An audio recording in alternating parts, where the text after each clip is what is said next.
the Argonaut mine, nearly as equally productive as the Kennedy. And so the north boundary of the Argonaut is the south boundary of the Kennedy. Wow. Do you think they ever breached that? Mm-hmm. Well, of course they did. Oh, And do you think they ever got upset with each other for doing it? Well, of course they did. And they were in court all the time fighting over, you're on my property, you're stealing my gold, all of that. And this just went on forever. They hated each other. 1919, 1920, a fire broke out deep into the Argonaut mine. They couldn't put it out, and it drifted over through one of those illegal crosscut things into the Kennedy. oof. The Kennedy said, no problem, we'll just quit dewatering. Brought the water level up, put the fire out in both the Argonaut and the Kennedy. Everybody's happy.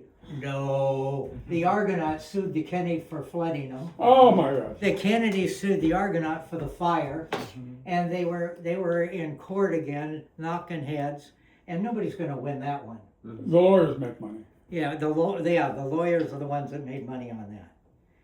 So, 1922, Sunday night, August 27th, 11:30, a fire breaks out at the 3,000-foot level in the Argonaut mine, trapping 47 men below. Oof. They cannot get it out. Oh. The Argonaut is an inclined shaft. They tried pouring water down it, well, water just runs down the footwall. It doesn't do any good. After a couple of days, bad blood goes away when there's a disaster. Everybody comes to the rescue.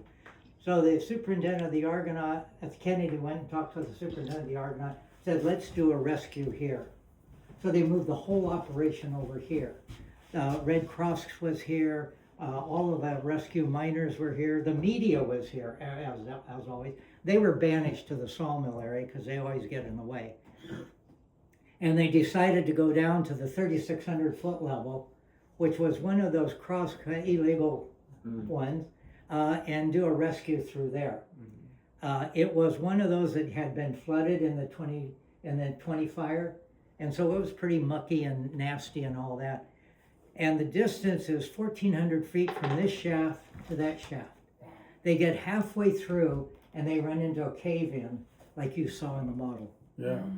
Little did they know that cave-in was 350 feet long. Oh.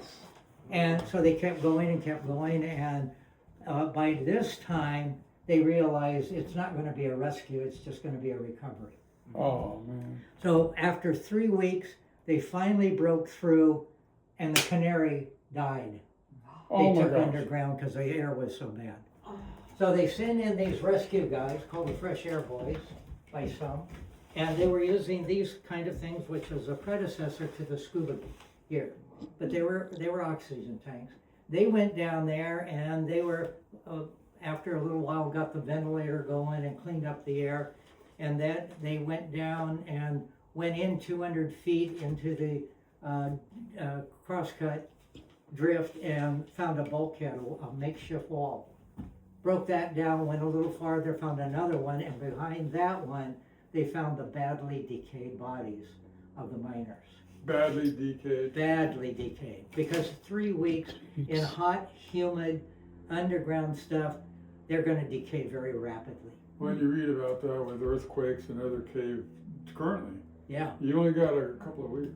So the undertakers and the coroners, we went down trying to identify bodies, some of them with their brass tags, some of them didn't, wrap them up into canvas, put them in a body bag, put them on a stretcher, and bring them to the surface. Each body traveled over a mile before they could get to the surface. And it took them 2 days to get all the bodies out. When they finally got them out, they only had 46 bodies. Who's missing? Well, somebody jumped to the conclusion because it must be fissile.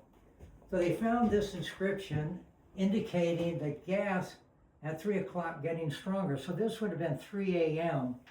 after the 11:30 start of the fire. And so they died very shortly Oh. after They were this 60 inscription. And so somebody jumped to the conclusion, the media got it, that Fessel's the guy that started the fire. Fessel stole gold and he skipped. That's what the media said. And of course the family was still here, and they took a lot of suffering because of that They media were stuff. blamed. It was a year later when they were cleaning things up, and they find a skeleton in the ground. What? A skeleton vessel. Oh, man. Bring it to the surface and show it to Cecil's son. He says, "That's not my dad. Those are the bones of a big man. My father was a small man. But we have 47 bodies. So everybody is accounted for. They just didn't know who was." So nobody escaped and Yeah. started the fire. So that was the biggest mining disaster. And after that, bad blood went away and they started working together more closely. All right? All right.